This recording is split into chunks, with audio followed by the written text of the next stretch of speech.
Just moments after stepping into the Oval Office on Friday, November 21st, 2025, Mayor-elect Zohran Mamdani faced a question that had been weaponized against him for months. Standing beside President Trump, he was pressed on whether he believes Trump is a fascist.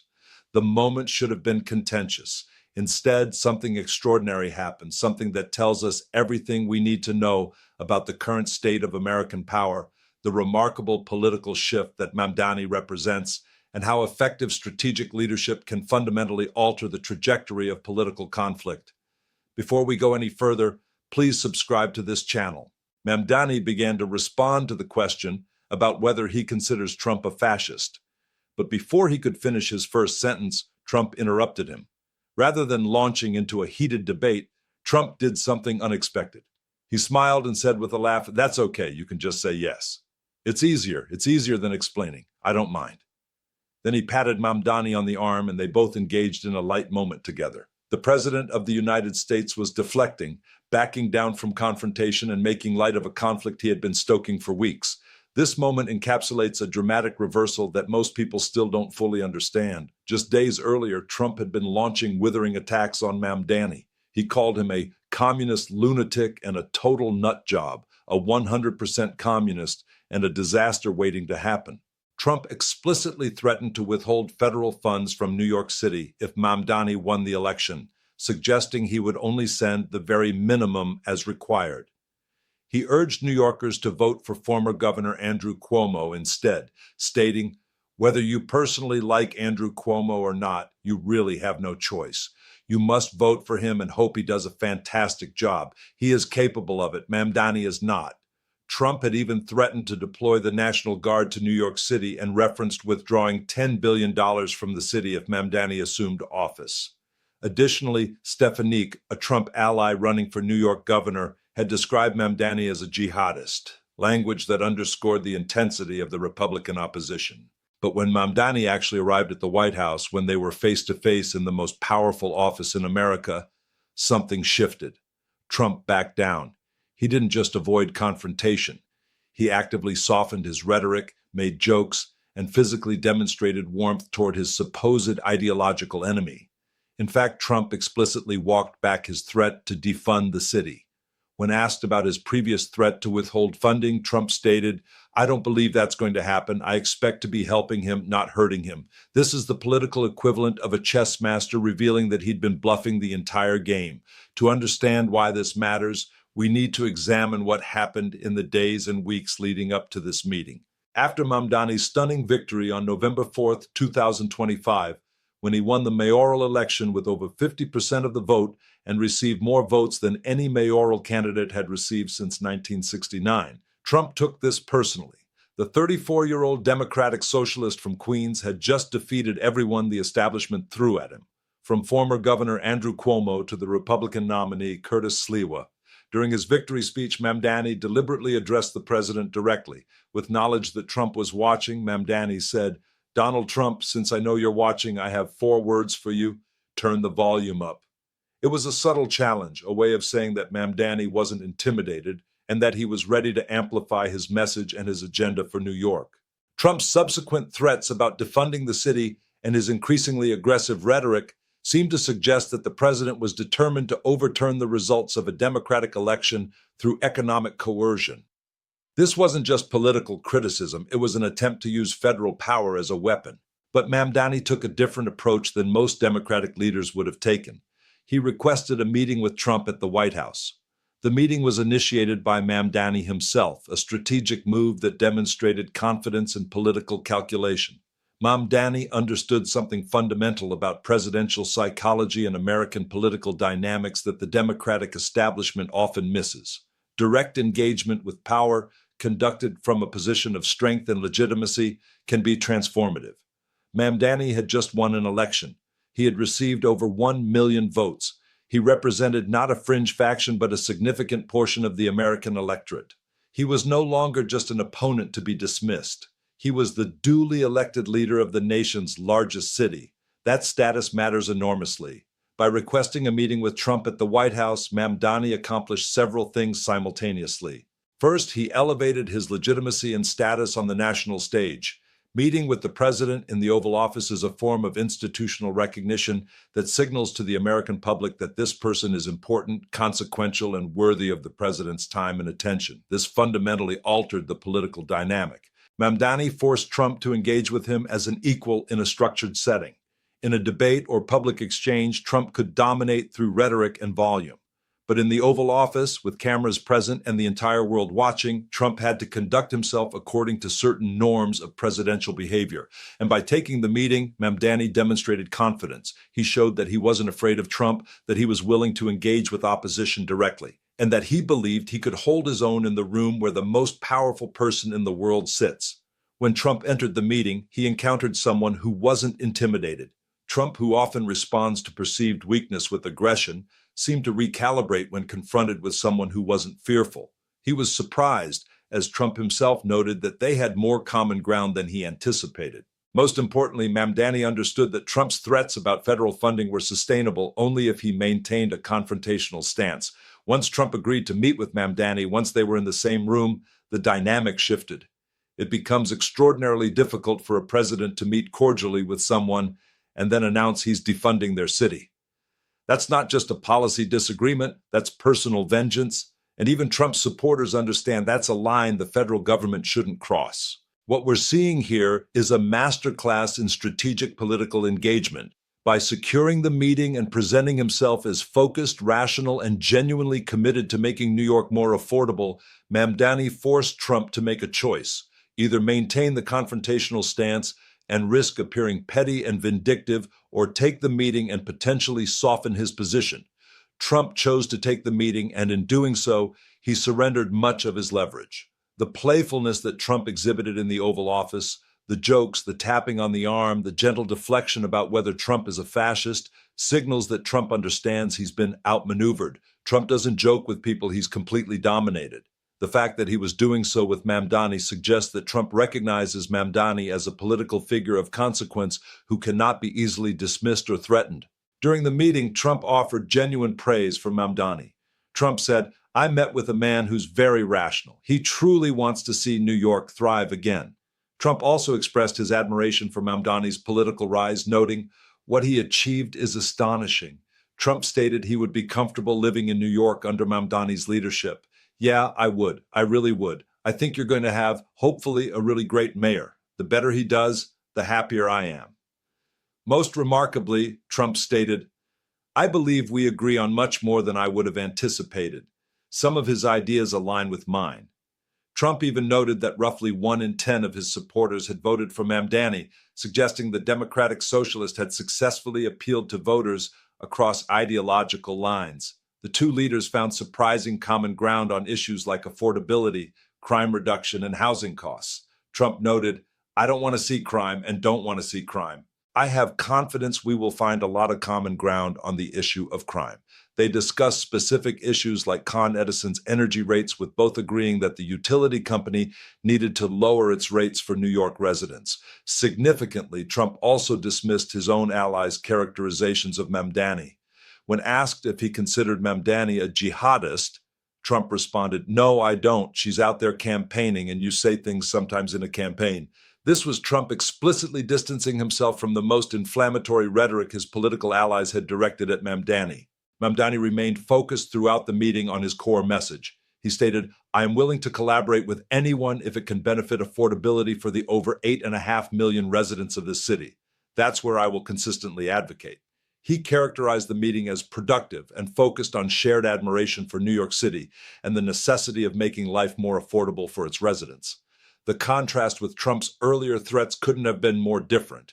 What had been characterized as a potential meeting between mortal enemies became what observers described as bizarrely chummy, a gathering that defied the expectations of political conflict. The internet took note. Social media observers pointed out that Mamdani seemed to have charmed Trump into effectively accepting the label of fascist. MSNBC host Lawrence O'Donnell commented that Mamdani had tamed the politically weak tiger.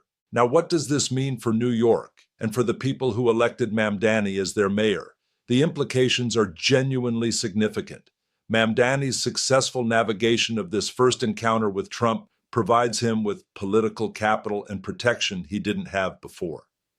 Trump's public backing down means it becomes far more difficult for the president to follow through on his threats to defund the city. If Trump suddenly announced he was withholding federal funding from New York, it would contradict the cordial tone he established in the Oval Office meeting. It would expose him to accusations of playing politics with Americans' livelihoods. For New Yorkers, this means several things. First, essential federal funding for infrastructure, health care, housing assistance, and other critical services is more likely to continue flowing to the city. The president has explicitly stated he expects to be helping Mamdani, not hurting him. Then Mamdani has established himself as someone who can work with the federal government effectively, even when there are profound policy disagreements. This is extraordinarily valuable for a city mayor who needs to navigate relationships with a federal government led by someone ideologically opposed to his agenda.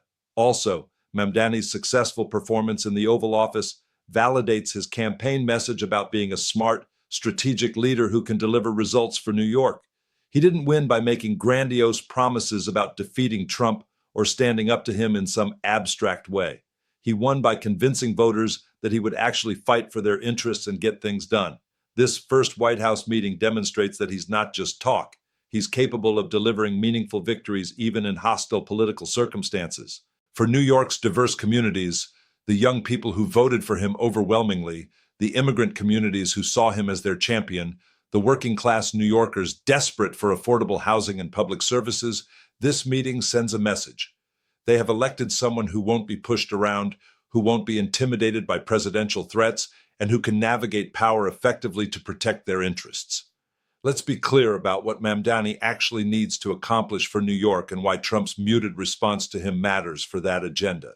Mamdani's core campaign commitments include rent freezes and expanded affordable housing, free public transportation on city buses, universal child care, immigration protections through sanctuary city policies, and a reimagined approach to public safety that emphasizes prevention and community services alongside policing. None of these policies can be implemented effectively if Trump is actively working to undermine them through federal funding restrictions. Rent stabilization depends partly on federal housing assistance programs. Public transportation needs federal infrastructure investment. Child care support requires federal funding streams. Immigration protections need federal government non-interference. Public safety initiatives benefit from federal crime prevention funding and coordination. Across every major item on Mamdani's agenda, there are connection points to federal resources and federal policy. Trump's initial threats would have created an almost insurmountable obstacle to Mamdani's program. A president determined to defund the city could make implementation extraordinarily difficult, not by directly striking down policies, but by making it impossible for the city to finance them properly. By successfully engaging with Trump at the White House and securing a de facto softening of the president's confrontational stance, and most importantly, an explicit statement that Trump expects to be helping rather than hurting Mamdani's administration, Mamdani has removed what could have been the most significant obstacle to his agenda. He's created political space in which he can actually govern for the people who elected him. This is also significant because it sets a precedent that other progressive mayors and governors elected on anti-establishment platforms can follow. Mamdani has essentially proven that direct engagement with Trump, conducted from a position of political legitimacy and personal confidence, can work better than confrontation or defensive posturing. Consider how this compares with other Democratic leaders who have struggled with Trump. Many have either avoided him entirely or engaged in acrimonious public disputes that reinforce polarization without shifting underlying power dynamics. Mamdani took a different approach. He engaged directly, confidently, and strategically, and he appears to have succeeded in securing more favorable terms. This speaks to a larger truth about political power that establishment Democrats often fail to grasp. Sometimes the most effective way to stand up to someone is not through confrontation, but through demonstrated strength and strategic engagement.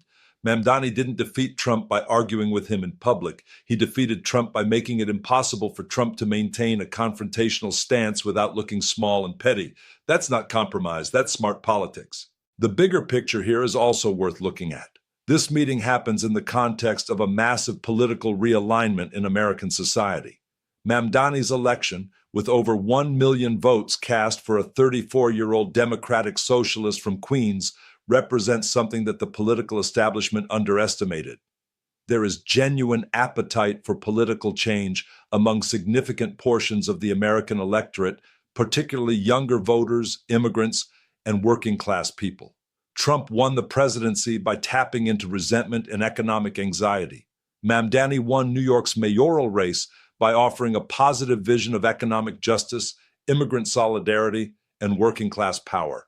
These are competing visions of America's future, and the fact that Mamdani won decisively in America's largest city suggests that voters see real value in his approach.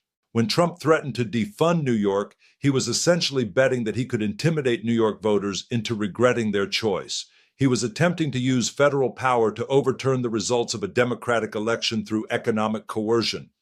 This strategy might have worked if Mamdani had responded defensively or antagonistically. Instead, Mamdani's response was to engage Trump directly, to treat him not as a monster to be opposed, but as a political actor to be managed and negotiated with.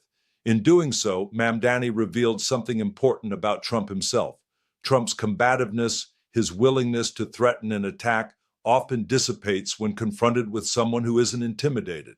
Trump is accustomed to dominating through psychological pressure and rhetoric.